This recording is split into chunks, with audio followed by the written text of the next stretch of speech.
And Joseph said unto his brother, I am Joseph. Does my father yet live, or is my father still alive? And the brethren could not answer him, for they were troubled at his presence. And Joseph said unto his brethren, Come near to me, I pray you. And they came near, and he said, I am Joseph, your brother, whom you sold into Egypt. Now therefore be not grieved, nor angry with yourselves that you sold me hither, for God did send me before you to preserve your life. Sound like that point you was trying to make earlier, Ice. Wow. For God did what? God did send me before you to preserve life. So that's why God allowed Joseph to be sold into slavery. Pick it up at verse 7. Look at it. Look what else he said. Brother Julius, this is so deep, Brother Julius. Black guys, we got to bring it up to speed and show the people today that we have to have the attitude of Joseph. You cannot walk around and say you're a servant of God and be angry and mean without a cause. Wow. Verse 7. And God sent me before you to preserve you a posterity in the earth and to save your lives by a great deliverance. Black guys, what people mean for wickedness and evil, God can turn it around and mean it for good. Wow. And mean it for good. Skip all the way down, black guys, for the sake of time. Skip all the way down to verse 28, to the end of, read verse 28.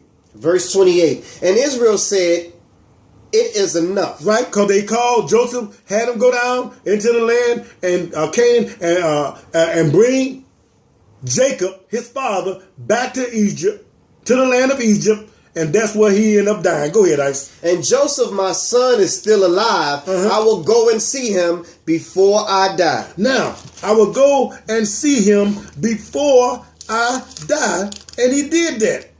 He did that. Go to Genesis 47.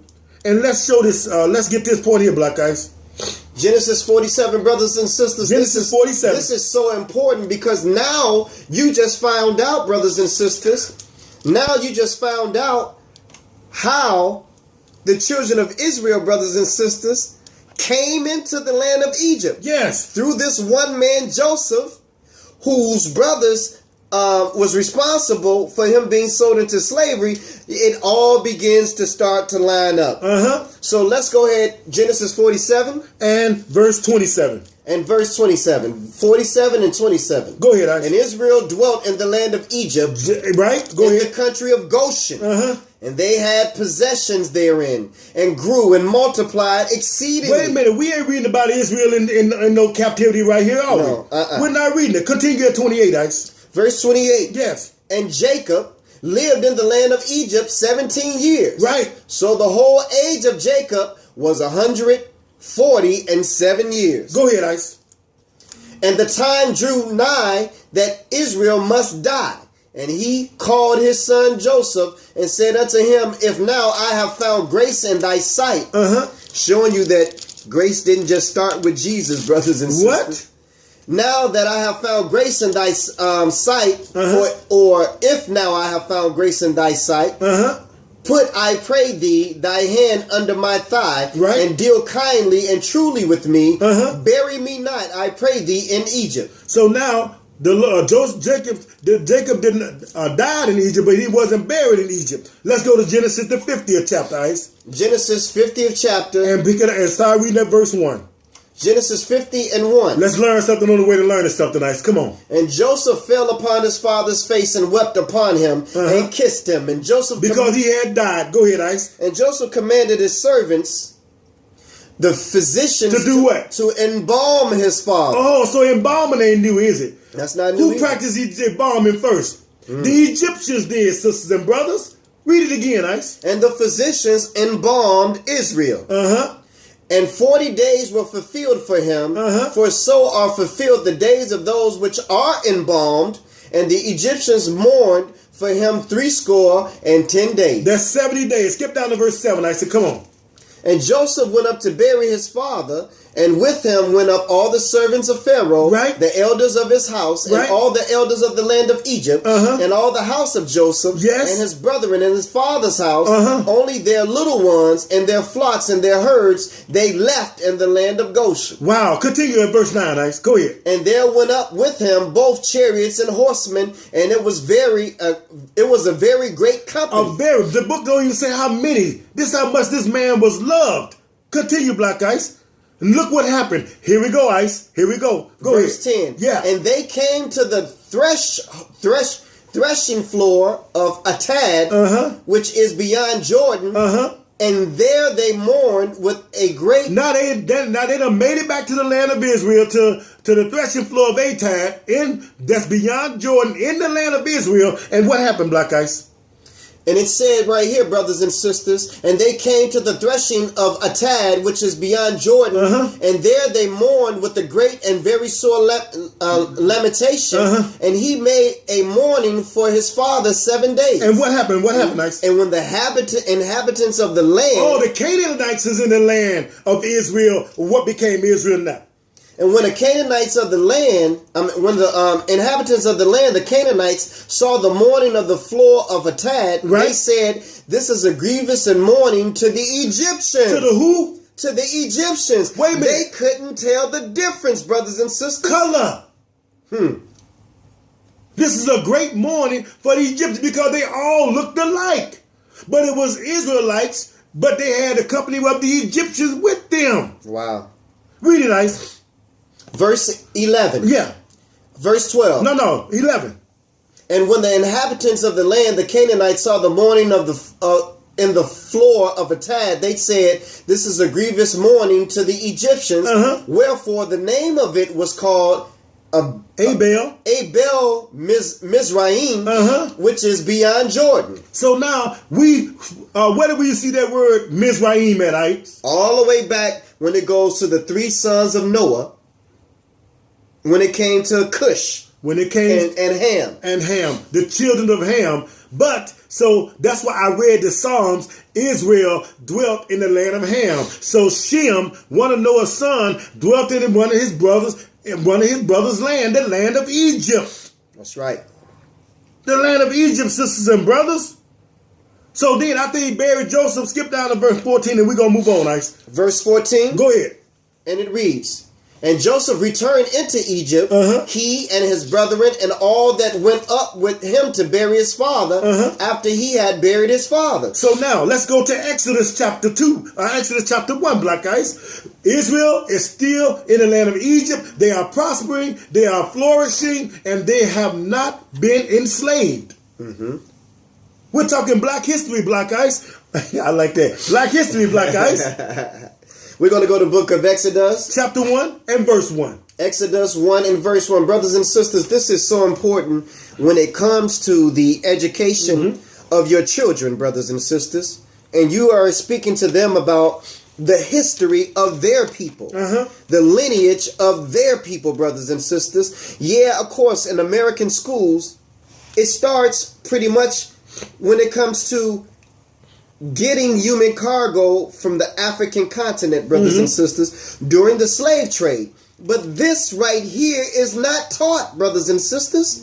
This is why it is very important for you to know your history. And what better way to know your history other than to go in the greatest history book ever written, brothers and sisters? Yes. This book called the Bible, Brother Julius. Absolutely. Absolutely. So everybody done told their story. But this is one of the greatest stories never told. Exodus 1, Ice. Go ahead. 1 and 1. Exodus 1 and 1. Yes. Now these are the names of the children of Israel which came into Egypt. Every man in his household came with Jacob. Reuben, Simeon, Levi, Judah, Issachar, Zebulun, and Benjamin. Right. Dan. Right. Naphtali, Gad, Asher, right, and all of the souls that came out of the loins of Jacob were 70 souls. Go ahead. For Joseph was in Egypt already. So now Israel is flourishing. Joseph is running. He's the governor. But then something happened at verse 6, Black Ice. Go ahead. And Joseph died. And Joseph died. And all his brethren. And all that generation. Go ahead. And the children of Israel were fruitful and increased abundantly and multiplied and waxed exceedingly great. And the land was filled with them. Just like Black Ice, the Lord had promised Abraham, you're going to dwell in a country. Now, Israel dwelt in the land of Egypt for 430 years total. The first 30 years, they were not in captivity, Black Ice. Continue at verse 7. Verse 7. And the verse 8. Now there arose up a new king over Egypt. A new Pharaoh. Which knew not Joseph. See, it ain't like you see on what they call the 10 Commandments, where you see white Pharaoh, Yul Brynner, and white Moses, the Israelite. It's not like that, sister and brother. This is the Bible. But seeing that we in the time of the Gentiles, of course, they run everything, they produce everything, because it's the time of the Gentiles. So obviously they're going to take your story and fix it to their format and take you out of it so that you will not be identified. Verse 9. Wow. Go ahead. And he said unto his people, behold, the people of the children of Israel are more mightier than we. Come on, let us deal wisely with them, lest they multiply, and it come to pass that when there falleth out any war, they join also unto our enemies and fight against us, and so get them up out of the land. Let me make a statement here, Black Ice.